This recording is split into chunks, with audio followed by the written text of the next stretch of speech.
바셀린을 여기에 저는 덜어서 크림이랑 같이 이렇게 가지고 다녀요. 저 역시 건성이라서 얘가 없으면 저는 겨울철에 밖에 나가는 게 힘들 정도예요, 정말. 매일 죽을 때까지 바셀린을 한 스푼씩 먹었다고 해요.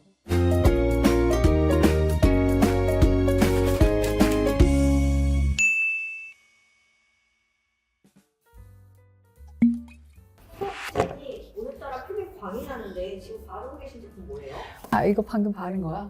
이거 따로 메이크업 제품은 아니고 바세린을 바른 거예요. 바세린으로 윤곽 화장으로도 좀 활용을 할 수가 있는데요. 이렇게 메이크업 할 때도 저는 조금 섞어서 활용을 하기도 합니다. 바셀린이요? 제가 알고 있는 그 바셀린 맞죠? 우리 집 서랍에 하나씩 다들 있다는 그 바세린이 맞아요. 보습을 해주는 방법에는 여러 가지가 있는데, 이거에는 보습을 직접적으로 해주는 방법, 아니면 장벽 개체제로 이제 보습을 해주는 방법, 혹은 연화시켜서, 각질을 연화시켜서 수분을 머금게 해주는 방법, 그리고 마지막으로는 이렇게 수분을 가둬줄 수 있게 보호막을 씌우는 차폐제를 바르는 방법이 있는데, 이 차폐제 중 하나가 바로 바셀린이에요. 저는 아무래도 화장품 회사에 있다 보니까 화장품 원료를 많이 접하게 되잖아요. 그래서 차폐제 중에서도 바셀린도 써보고, 우리 알고 있는 포포크림도 써보고, 호호바 비정제, 그리고 정제한 것도 써보고, 올리브 오일도 써보고, 마유 크림도 써보고, 선인장 오일도 써보고, 진짜 다양하게 제가 써봤는데, 그 중에 가장 알러지도 없고 좀 사고를 안 치는 그 성분이 바셀린이에요. 가장 가성비도 좋고요. 오늘은 이렇게 바셀린이 냄새가 있어서 싫다, 혹은 끈적인다, 어떻게 사용해야 되는지 모르겠다, 뭔가 바셀린에 대한 불신이 있다 하시는 분들은 제가 오늘 다양한 꿀팁들과 쉽게 바를 수 있는 방법들을 알려드릴 테니까요. 끝까지 시청을 해주시길 바라겠습니다. 저는 바셀린 구매해보고 지금껏 한 번도 다 써본 적이 없어요. 좋다고 하는데 어떻게 사용하는지 사실 잘 모르겠더라고요. 그럼 바셀린에 대한 모든 것을 알려주세요. 진희님 사용 안 하신다고 하는데 알게 모르게 사용을 하고 계실 거예요. 우리가 시중에 접할 수 있는 화장품이나 연고들에도 바셀린 성분이 정말 많이 들어가 있거든요. 고가의 크림에도 보습 역할을 하는 성분으로도 이 바셀린 성분이 다 들어가 있어요. 그래서 분명히 사용을 안 하신다고 하지만 사용을 하고 계실 거예요. 그리고 이 바셀린이 역사가 150년이 넘거든요. 1859년에 로버트 체스브로라는 한 화학자가 향유골의 기름을 정제하던 사람이었는데, 이제 유전이 발견되면서 이 사람이 직업을 잃을 것 같으니까 이곳에 관심을 가지게 돼서 석유 시추 현장에 갔다고 해요. 그래서 이 시추 현장에서 자꾸 이 기계가 막혀서 사람들이 뭘 꺼내는 걸 본 거예요. 그 당시에는 이제 로드왁스라고 했는데, 이 로드왁스들을 계속 모아서 상처에 바르더래요. 그래서 인부들이 상처에다 이렇게 바르고 상처가 더 이제 덧나지 않고 좀 개선되는 걸 보고 나서 이 화학자가 저거를 정제하면 뭔가 있지 않을까 해서 정제를 성공하고 나서 만든 게 이 투명한 젤리, 바로 바셀린이에요. 그래서 이 로버트가 이 제품을 홍보하기 위해서 일부러 자기 몸에 상처를 내기도 하고 화상을 입혀서 이걸 발라서 계속 홍보를 했다고 해요. 그리고 또 하나 재미난 사실이, 로버트가 늑막염에 걸렸을 때 이 바셀린을 먹고 우연의 일치인지 병이 났었다고 해요. 그래서 그 뒤로부터는 이 사람이 매일 죽을 때까지 바셀린을 한 스푼씩 먹었다고 해요. 근데 이분이 마치 96세까지 장수를 하게 됩니다. 그래도 여러분은 절대 따라하지는 마세요. 드시지는 마세요. 그래서 이 바셀린은 세계 1차 대전 때도 이 미국 병사들이 튜브 형태로 다 가지고 다니면서 상처나 그리고 기계 윤활제로서 쓰기도 하고 다양하게 활용을 했다고 해요. 그래서 이 영국 병사들과 같이 물물 교환도 하고 했다고.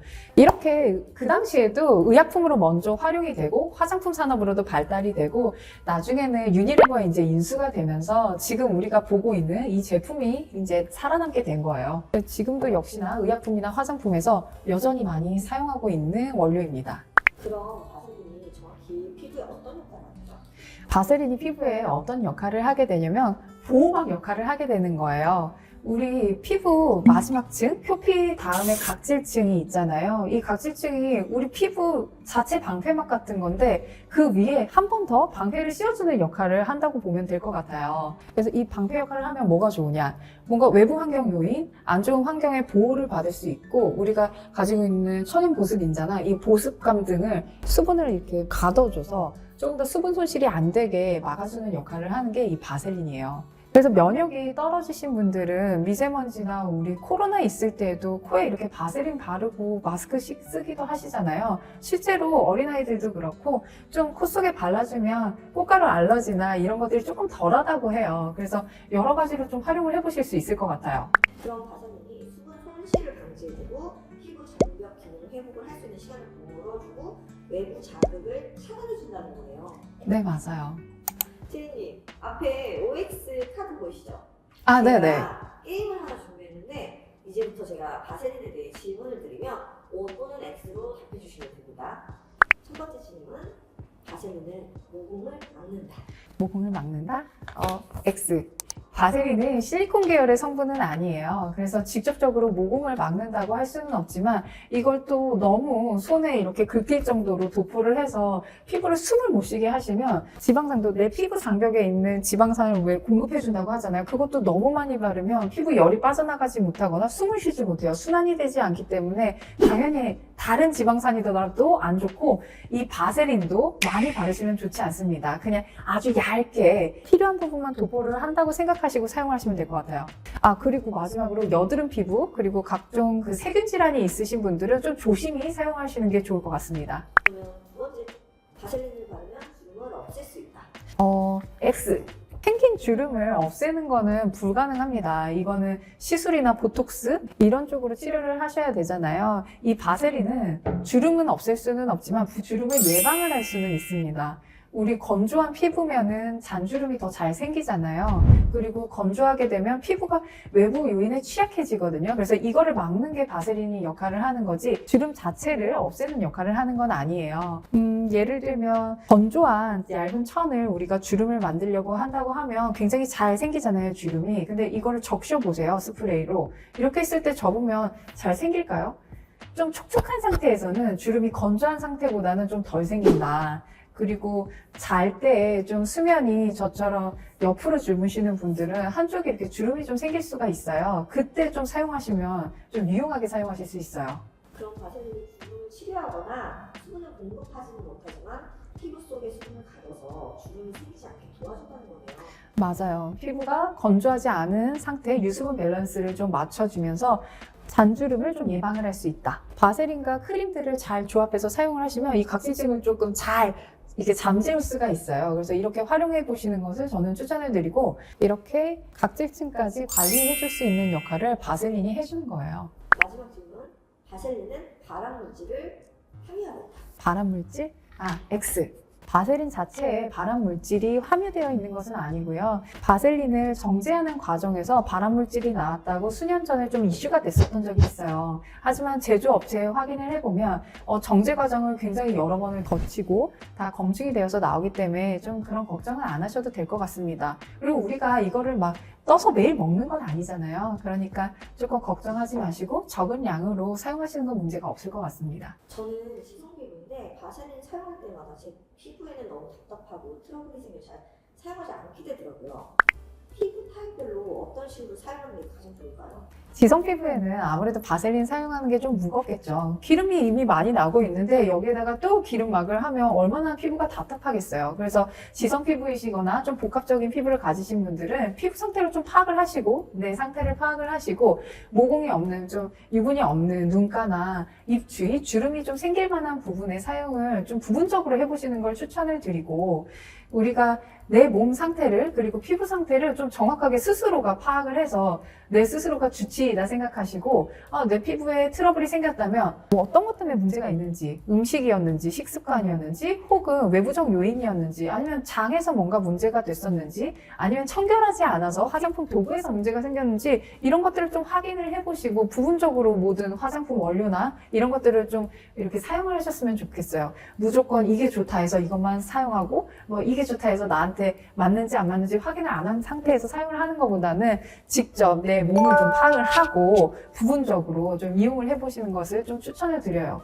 근데 바셀린이 아무래도 피부가 많이 건조하신 분들한테는 굉장히 유용하게 사용이 될 것 같거든요. 저 역시 건성이라서 얘가 없으면 저는 겨울철에 밖에 나가는 게 힘들 정도예요, 정말. 건성이신 분들은 피부 보습제를 사용하시고 그 위에 차폐제 역할로 보호막 역할로 사용을 하시던지 이게 좀 번거롭다 하시는 분들은 바셀린 아주 조금과 크림을 섞어서 도포를 해주시면 되는데요. 이때 건조한 상태에서 기름만 바르면 어떨까요? 속이 해결이 안 된 상태에서 이 기름을 바르면 건조함이 해결이 안 돼요. 그래서 보습할 수 있는 수분감이 있는 성분들을 발라주시고 그 위에 보호막을 씌운다 생각하고 얇게 도포를 하시면 될 것 같아요. 제이님, 그럼 바세린을 더 유용하게 활용할 수 있는 좋은 꿀팁이 있나요?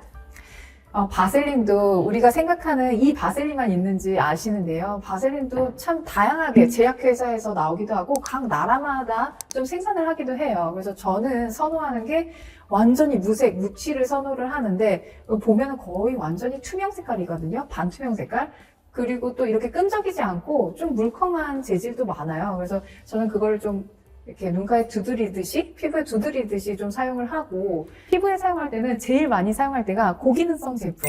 이제 오일이 없는 크림 성분을 저는 선호를 하는데, 고기능성 제품과 함께 얘를 같이 도포를 해주면서 사용을 하기도 하고요. 레티날이나 레티노이드 성분에 제가 바를 때에는 이 표피, 각질층을 관리를 잘 해줘야 되는데요. 이때도 마지막에 보호막 성분으로는 저는 바세린을 사용하고 있어요. 이것 말고도 진짜 다양하게 사용하는데 제가 실제로 오늘도 들고 왔거든요.